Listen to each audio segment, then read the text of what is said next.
আসসালামু আলাইকুম। আমরা যারা সাধারণ জনগণ আছি তারা এই বিপদের সময় প্রণতাদের পাশে দাঁড়াই।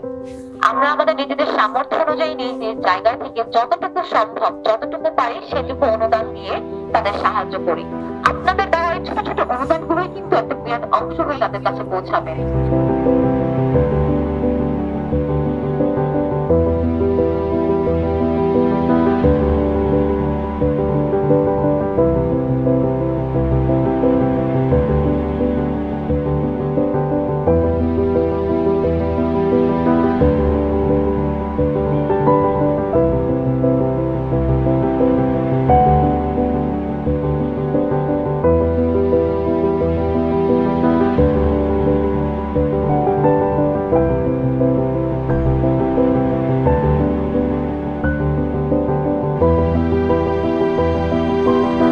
আল্লাহ ইচ্ছে দান করলে পরে নিজের একটা ওটা তো অভাবে বলতো ওটা দেওয়া নাই।